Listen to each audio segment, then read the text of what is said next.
Andhra Pradesh high court के जज ने यह कहा कि भारत में जो पूरी जमीन है उसमें सबसे बड़ी ताकत में, सबसे बड़ी मेजरमेंट में जमीन पहले नंबर पर रेलवे के पास है, दूसरे नंबर पर डिफेंस के पास है, तीसरे नंबर पर वक्फ बोर्ड के पास है।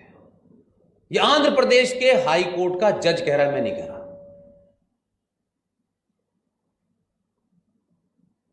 आपके शहर का एक नामी ग्रामी जो देश का सबसे बड़ा बिजनेसमैन है। पीयूष भाई, मैं ये सोच ही नहीं सकता था जिंदगी में कि इतने बड़े बड़े लोग मुझसे मिलने आएंगे। मुंबई गया था मैं अभी 15 दिन पहले, मेरी कोई सभा नहीं थी, अब वो ट्रस्ट के सिलसिले में कुछ लोगों से मिलना था। मैं तो ऐसे जैसे यहां बात कर रहा हूं वैसे ही वहां बात कर रहा था। मुझे पता ही नहीं था ये 4-5 लोग मुझे जिन्होंने ओबेरॉय होटल में कॉफी पिलाने के लिए बुलाया है, ये चाहते क्या है मुझसे। उसमें से उस हिंदुस्तान के सबसे बड़े बिजनेसमैन का कोई आदमी आया हुआ था। मुझे तो इस बात का ताज्जुब हुआ, जो इतना संपन्न आदमी है, इतना संपन्न आदमी है, क्या लोग नहीं थे उसके पास। बॉम्बे में उसका सबसे बड़ा मकान है। मुकेश अंबानी के मकान के आधे हिस्से पे वक्फ बोर्ड ने क्लेम कर दिया है। लड़ नहीं सकता कोर्ट में।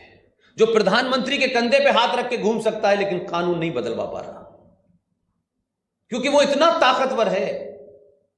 10, 5, 15, 20, 50 करोड़ रुपया दे देता है, 6 महीने के लिए गायब हो जाते हैं।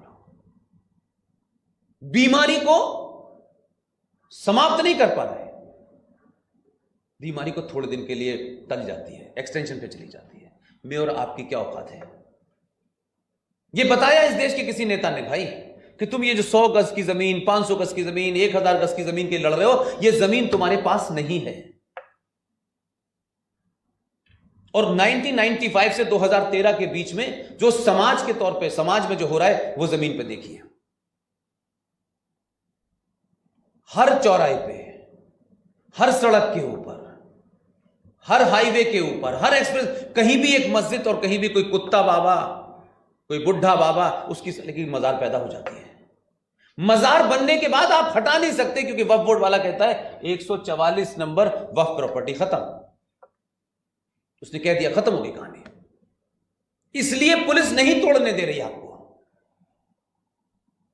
आप कहते हैं पुलिस नहीं करना चाहती, अधिकारी नहीं है। यह देश किसका है? जो मकान मालिक होता है उसकी आवाज में अलग पहनापन होता है। जो किराएदार होता है ना, वो हमेशा रिसीविंग एंड पे होता है। आपने 1946 का नारा नहीं सुना था,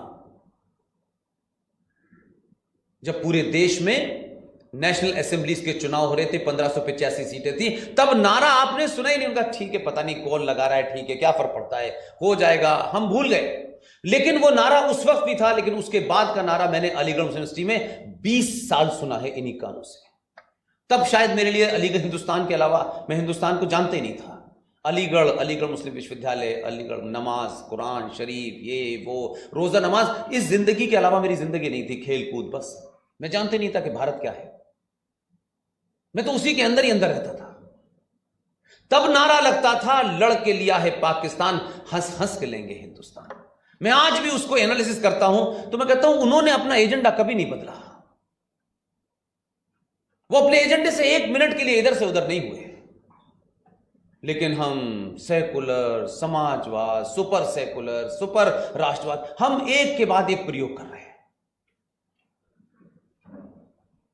और हम उस चौराहे पे खड़े हुए हैं।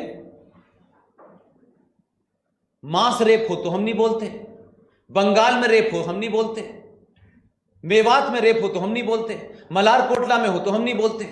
हम सहन करते हैं, हमें सहन करना है। यह किसी जिंदा कौम की निशानी है? आपका मान सम्मान, आपकी घर, पत्नी, बेटी की इज्जत लुटने के बाद बचा क्या आपके पास? ये पैसा रुपया क्या करेगा भाई?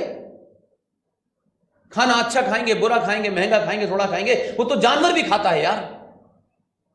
उसमें आपने कौन सा बड़ा काम कर लिया?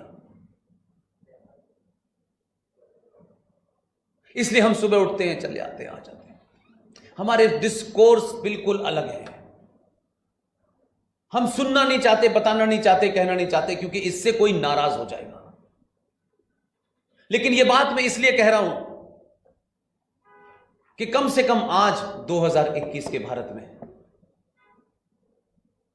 अगर आपको यह लगता है कि आप बहुत इंपॉर्टेंट हैं और आपको लेके लोग आपके बारे में क्या सोचते हैं, तो आप इतने इंपॉर्टेंट नहीं हैं, मैं इतना इंपॉर्टेंट नहीं हूं कि मेरे बारे में लोग क्या राय बनाते हैं। जिनको जो राय बनानी हो, मुझे कोई फर्क नहीं पड़ता।